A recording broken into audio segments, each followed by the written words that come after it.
Hi, and welcome to A View from the Bed. This is a CHI St. Vincent podcast where we talk to real patients about their healthcare perspective. We know that your healthcare journey can be scary, so that's why we want to get their view on the good, the bad, and the ugly from diagnosis to recovery. Enjoy today's episode. Hey guys, and welcome to this month's edition of A View from the Bed. And we are going to be talking to Jim today about his physical therapy journey. So thank you for joining us, Jim. My pleasure. Well, I'll be honest, we're kind of flying blind with you today on your backstory. So tell us a little bit about how did it even start that it came about that you knew you needed physical therapy? Sure. Well, I kind of have a history. This from athletics. I've had 4 knee surgeries, 3 shoulder surgeries, wrist surgery, Oh my gosh. broken nose, and all that stuff. So, I'm sensitive to pain. In other words, if I have something that is hurting, I try to pay attention to it and not ignore it, but also just try to work through it. My family will tell you I am pretty stubborn about that kind of thing. I will say you're unique, I think, in the fact that you're a male that says you pay attention to pain. Yeah, just because I probably had a couple of surgeries I didn't need because I didn't pay attention.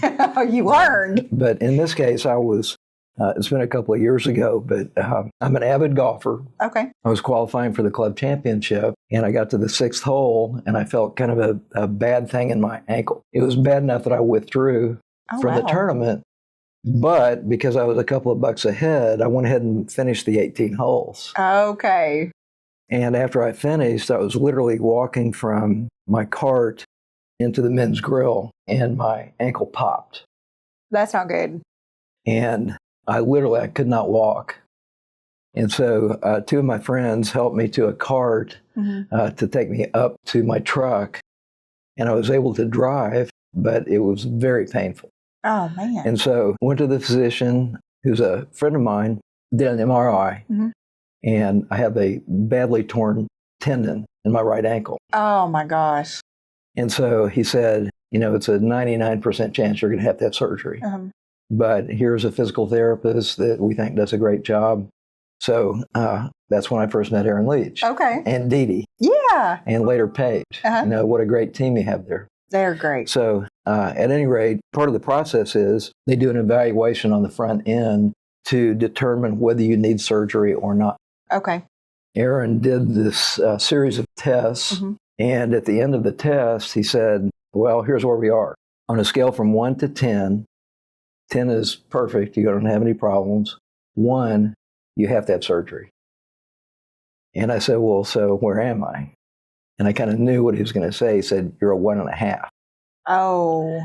And so I said, so what you're telling me is the likelihood is I have to have surgery. Well, I had spoken with my physician, and I said, if I have to have surgery, what does that mean? And he said, you'll be on crutches for 6 weeks, you'll be in a boot for 4 weeks, and you'll have 3 months of therapy minimum. Oh, none of that sounds good. No. I mean, who wants to be on crutches in a boot and come into the spring? I've spent plenty of time on crutches. Yeah. So I didn't want to do that. No. And so I said, so what you're telling me is I can't drive a car, fly an airplane, ride a motorcycle, any of the stuff I love to do for months. And he goes, that's right. So when Aaron told me I was a 1.5, I said, let's get to a 2. And then let's get to a 3. Yeah. So the good news is, after working with him for this period of time, I am now a 8.5. That's phenomenal. Oh my gosh. Now, how long has it taken you? He's a miracle worker. That is a miracle. It's taken quite some time, but I made pretty rapid improvement through the regimen that he put me through, both when I was in the office as well as at home. So I progressed pretty quickly, and I tried to hold myself back because I have a tendency to be too aggressive. Sure. But so I'm doing great. I still have to watch what I'm doing because I have to be very careful, because if I tear it again, it would probably snap, and then I would have to have all of those surgeries and all that stuff. So I've been very blessed. No, that is, I mean, gosh, to go from a 1.5 to an 8, that is amazing. I think some people undervalue what physical therapy can do Absolutely. for you for rehab. How many times a week were you going to see the team when you started? 3 times a week initially, and I'm still doing twice a week. Okay. But part of it is just making sure that I keep it strengthened. There's a series of exercises that they have me doing that not only strengthen it, but help the components around the tear itself. Okay. So that even though there's still a tear, it's kind of insulated by the strength of the muscles surrounding it. Okay. And I've also done electrotherapy on my ankle. Oh, nice. That has helped stimulate, I guess, the nerves and everything around there to help me get well. It probably took about 3 to 4 weeks before I had any measurable improvement, but I was determined to get better. And when it got to the point that I could do it without hurting, I would increase the loads and all that. Oh, yeah. What you're doing. And so some of the things that at the time, when I first started, that would seem so simplistic and easy to do, I could not do. Oh, yeah. And so as I progressed over time, I would do things that were more difficult and required more strength and more flexibility or whatever. And but it was a several month process. Okay. Before I finally got to a point that I was like an 8, it was months. Okay. But yeah, so but I was fully committed to the ultimate objective and got. That's great. I think that's super important. It takes time. That's right. Yep. An injury takes a second, but it takes time to heal. That's exactly, yeah, proof positive. That's for sure. Check. Well, honestly, I learned to avoid things that I knew might cause the injury to come back or to exacerbate it or injure something else that's related. And so there are some things that I would like to continue to do that I just don't do. As an example, when I go out now to shoot baskets with my grandkids, I'm not real aggressive about a jump shot. It's you would hardly call it a jump shot now. You would call it. It isn't a set shot like they used to do in the 40s. But it's you just have to moderate your activities. Like I don't try to water ski anymore. I don't do some things that I just don't feel comfortable doing because the potential outcome, getting hurt, is not worth not being able to do the things I really enjoy doing. Whether it's golfing or flying or riding a motorcycle or whatever. I don't want to give up those things to try something or to do something that could potentially injure or re-injure. So, I think that makes total sense. You just kind of have to mitigate the loss. Yeah. Prioritize what you want. That's right. And then find other things that you like just as well. Do you wear ankle brace or anything when you're... No, I have the world's flattest feet as well. I mean, I literally, when I get out of a pool, it looks like a duck. Oh, no. My footprint, it looks like a duck. It's horrible. And it actually makes it like a sucking sound almost when I walk. It's not really, but, it's horrible. Stuck to a shower floor. This really, really flat feet. So the only thing that I do is wear a special kind of sock. Okay. And my wife will tell you that I have like 75 different pairs of socks that I've tried, over the years, but different ones. And occasionally I will put a Band-Aid, like a very wide Band-Aid around my ankle. Okay. And the arch of my foot, which helps. Yeah. Okay. I can see how that would, just adding a little bit of extra cushion and, pressure to it. And strength. Are they compression socks? Yes. Well, they're, like I say, which 75 are you talking about? No, they are. Some of them are. Okay. And they can be as simple as like a copper fit, that kind of a thing, but also some that, it's funny because I go into some places like running. I used to run.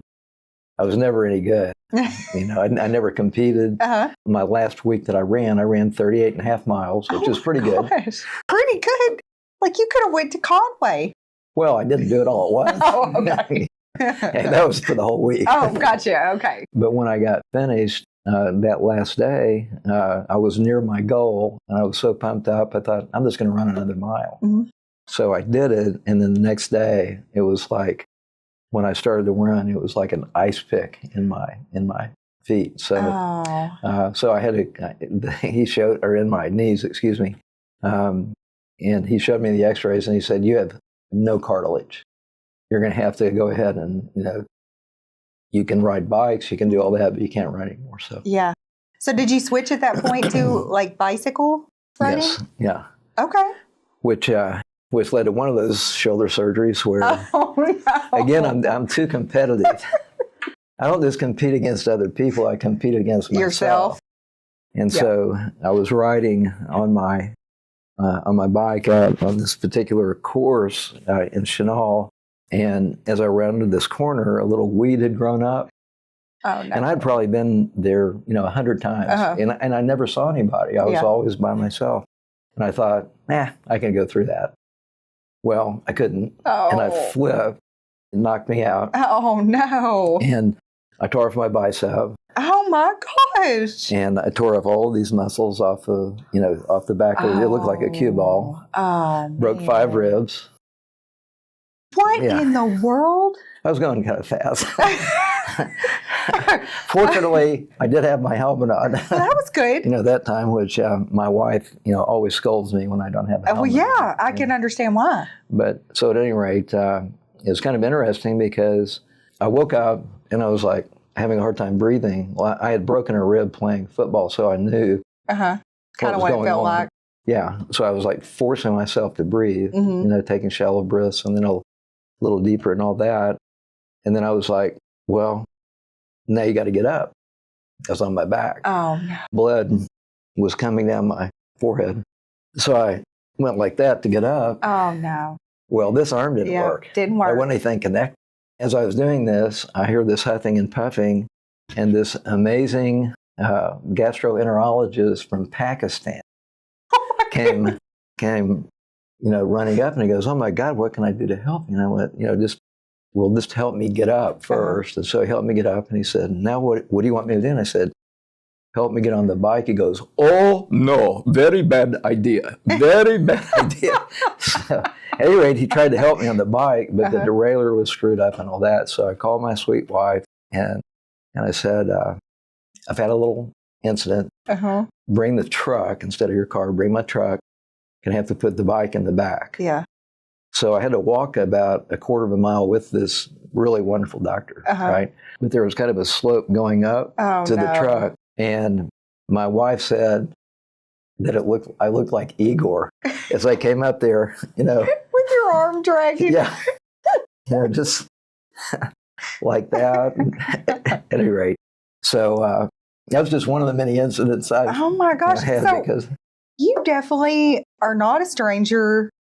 I'm not to healthcare, no, or to therapy, no, or you're a frequent flyer.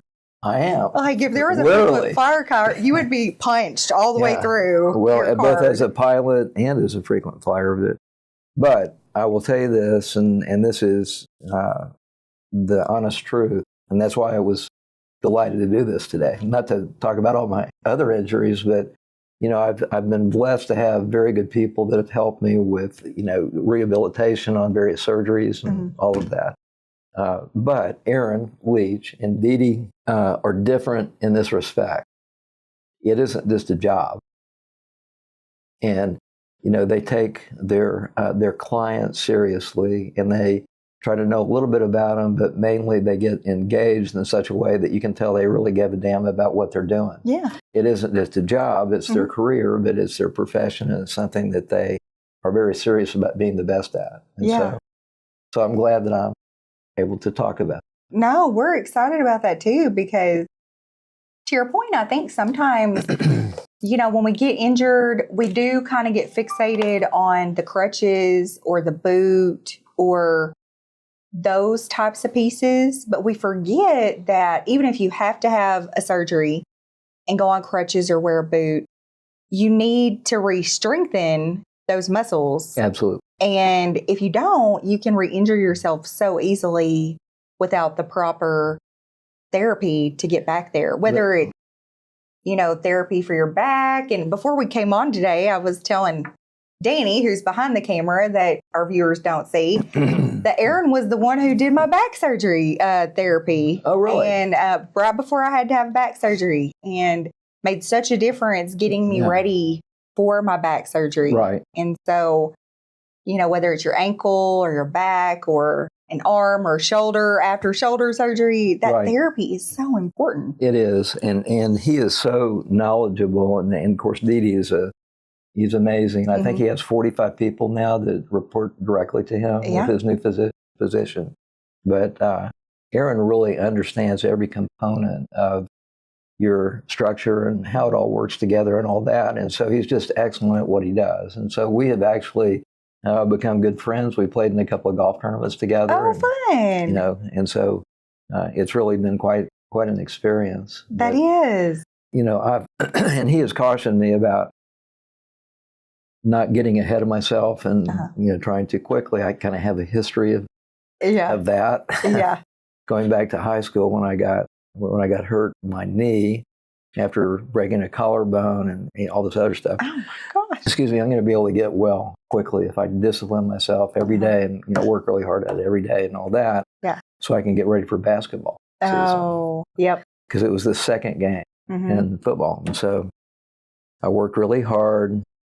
And the first scrimmage, first jump shot, I came down incorrectly. It just, screwed up all the surgery that had been done to that point. Yeah. So I've kind of learned my lesson. I've spent a lot of time on crutches that year. Yeah. And so, I've followed Aaron's wise counsel and tried to be a little bit more strategic about how quickly I got well and that kind of thing. And so he's been not only a good friend, but a good partner in helping me get well.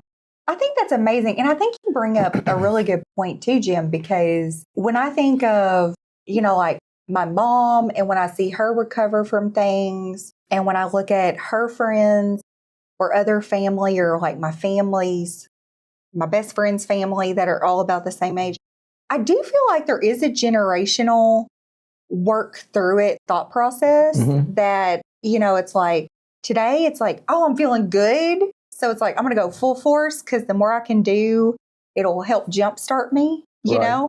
And so, and not really like a pacing mentality. Do you think that maybe there's some kind of generational truth to that? Or do you think these younger generations Well, I wouldn't know because I'm still very young.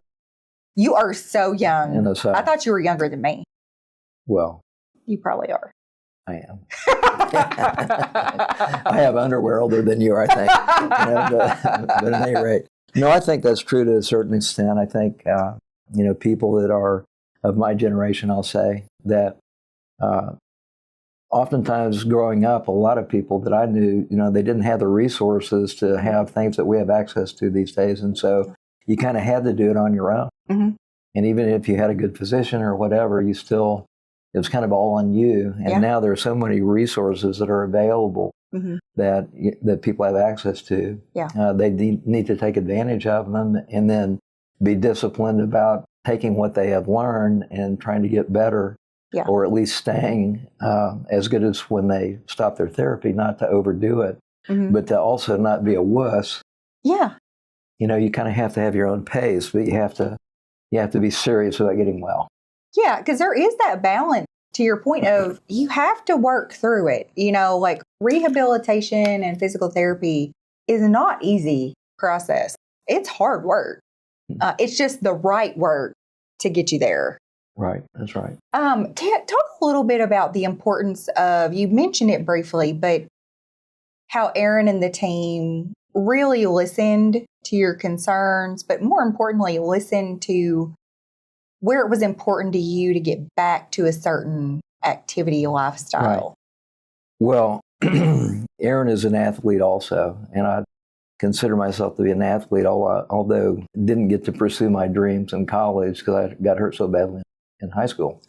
But, I consider myself to be an athlete, and I love to compete, and Aaron is kind of the same way. And so I think because of that shared desire to really be good at what you do, he kind of understood, what was important to me about getting well, that I had a specific objective, not just to be able to walk, but to be able to compete again in golf and that kind of thing. It used to be pretty good, and right now I kind of suck. Hey, it's okay. I'm getting better, but hey, at least you're getting better.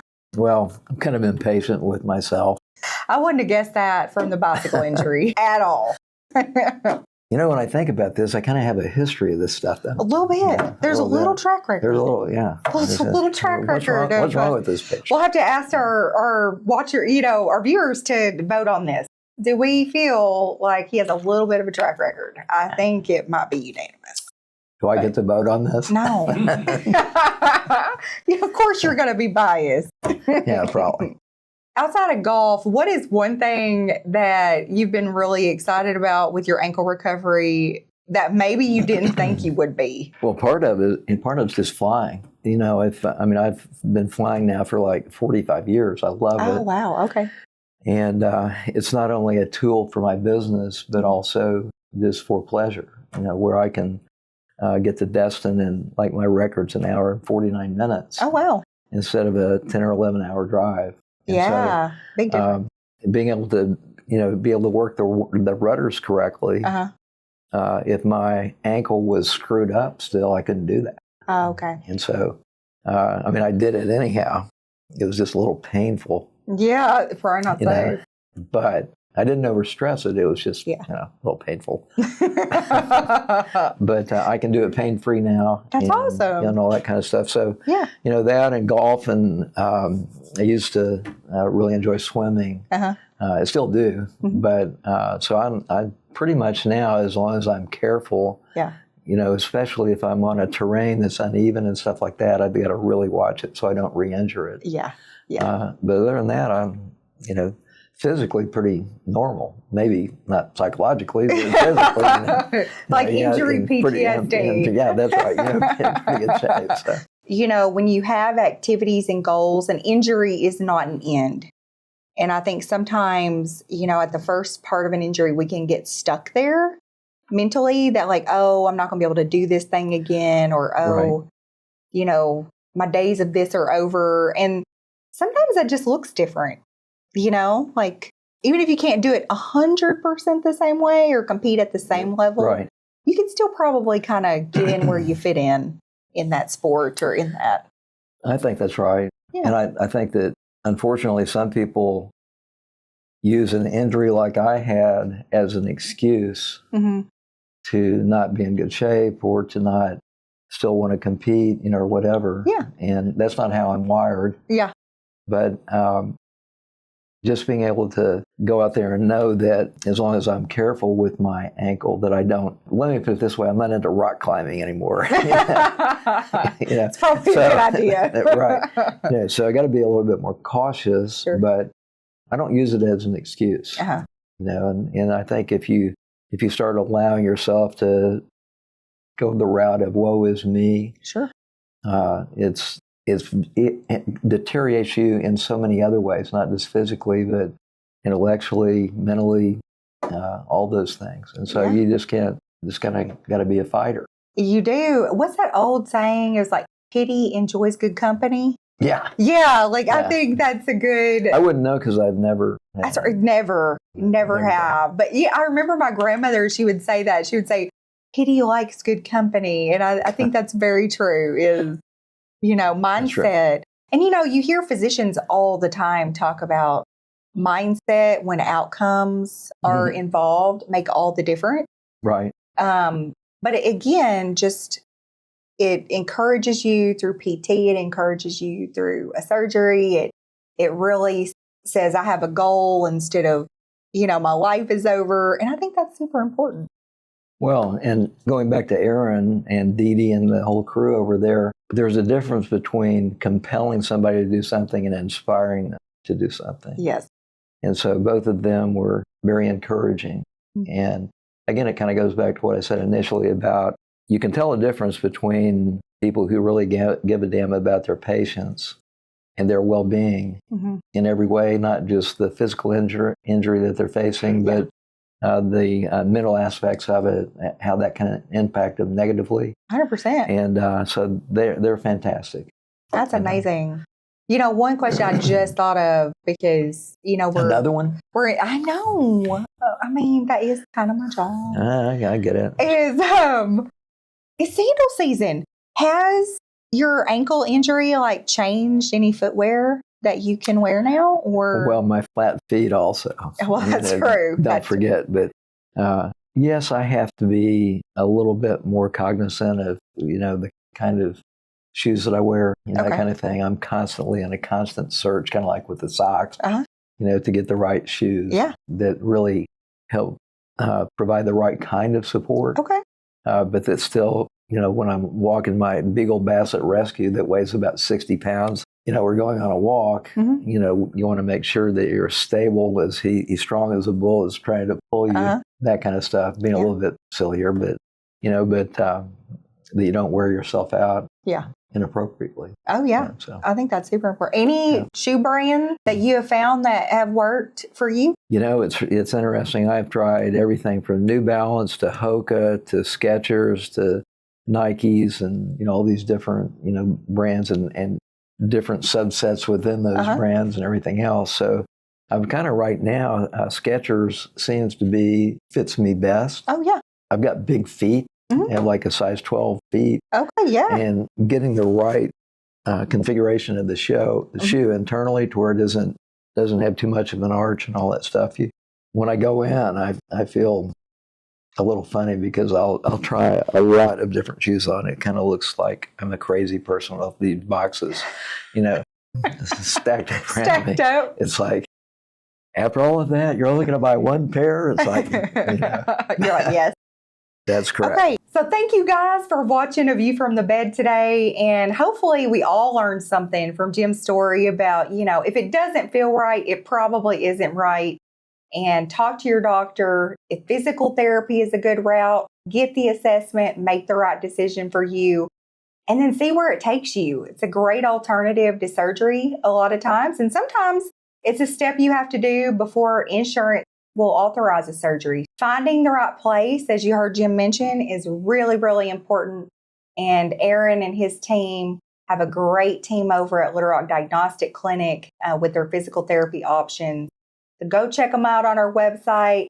And until next month, I don't know who we're talking to yet, but I know it's going to be good. So come back and check out next month's topic. Thanks for joining us for today's episode of A View from the Bed, A Patient's Perspective. We hope that you found it helpful. We hope that it helped you make your healthcare decisions. We hope that it made you feel a little more comfortable with your own journey. And we hope that you'll join us next time.